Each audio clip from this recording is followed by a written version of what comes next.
citizens are hearing that call and showing up to the DMV in droves. So we're doing record numbers, and we have expanded by thousands the number of Real ID appointment slots that we have every week.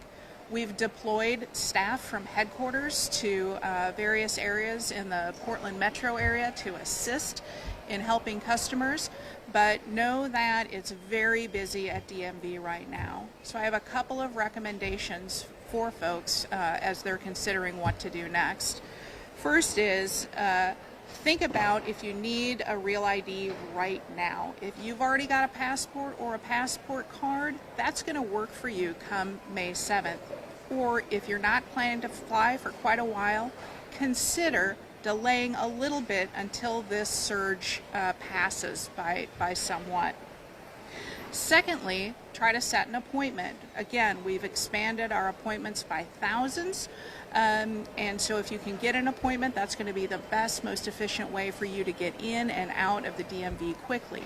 We do take walk-ins every day at every office for Real ID, but that is probably going to take a significant amount of wait time. So we do ask that you be patient with our staff. And third, be sure to bring what you need when you do come to DMV. So you can go online and use an online tool to figure out exactly the documents you need to bring so that when you do show up to DMV, you can get in and out the first time being issued that Real ID. The most common thing that people forget is you need 2 different forms of current address proof. So if your DMV document has your current address, that's great, that's one. We're going to need a second address document that's not from DMV, so a utility bill or another piece of mail, something like that with your current address. We don't want to have to send you home to get that other document and bring it back to the DMV. So again, record numbers of folks coming to DMV. Please be patient with us. We're moving as quickly as we can to get people through the DMV. And remember too that Real ID is coming and beginning May 7th, but it's going on into the future.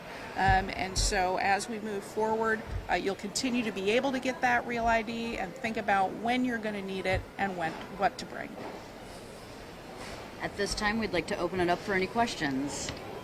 So on May 7th, you can still travel with the driver's license, but you might have to go through some type of other checkpoint or Yeah. something to that effect. Yeah, the question is, beginning May 7th, you will still be able to travel with another form of ID that's not Real ID compliant, but you may experience additional delays. So yes, the answer to that is if you're traveling without a Real ID excuse me, let me restate that. If you're traveling without a state-issued Real ID compliant ID card or driver's license or other type of acceptable ID, you will still be allowed to travel. I want to confirm that. However, you may experience additional delays and some additional security as well. Should you expect maybe a cutoff point in the future past May 7th, or that may no longer be the case? Yeah, the question is whether or not we accept if we expect a cutoff period in the future after May 7th rollout. What I'll say to that is at this point, we're working with the traveling public. We want to ensure that everybody makes it on their flight. So right now, we're trying to do our best to plan operationally so that we can minimize the length of time that people are waiting. It's just that if you don't have that Real ID compliant state-issued driver's license or ID, you might expect those additional delays.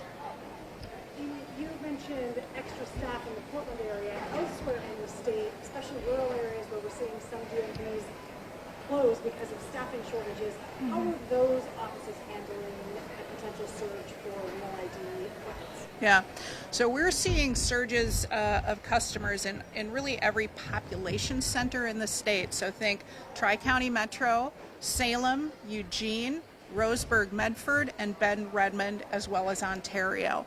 So in many rural places, we're not seeing that kind of surge, but certainly we do have that issue with day-to-day closures due to staffing. So folks need to plan ahead. Another item where folks need to plan ahead is when you leave DMV after a successful transaction, you're walking out with what is basically a receipt. That plastic card is going to show up in the mail 2 to 3 weeks later, and that's what you're going to need to get on the plane. My understanding is TSA is not going to accept that paper card, so you do have to plan ahead. Please don't come to us the day before your flight thinking you're going to walk out with that plastic. That's not how it works. like people's ask. You've got to go into the DMV to get your real ID. You can't get in a kiosk. That's just the way it's right? Yeah. You can't do it online.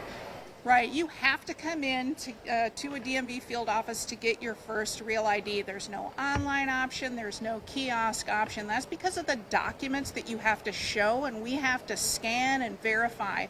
Once you have a real ID, eventually you'll be able to renew that online, but that's not where anybody is right now, so you have to come into the DMV field office.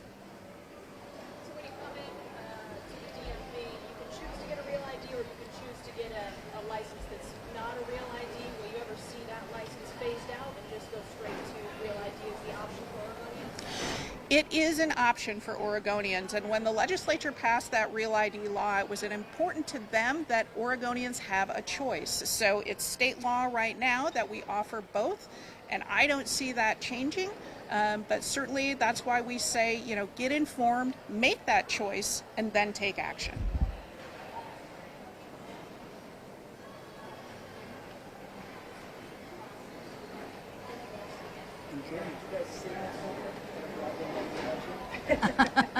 I have an interpretive dance if you wanted to see it. So yeah, he leans in to get the shot. Yeah, thank you.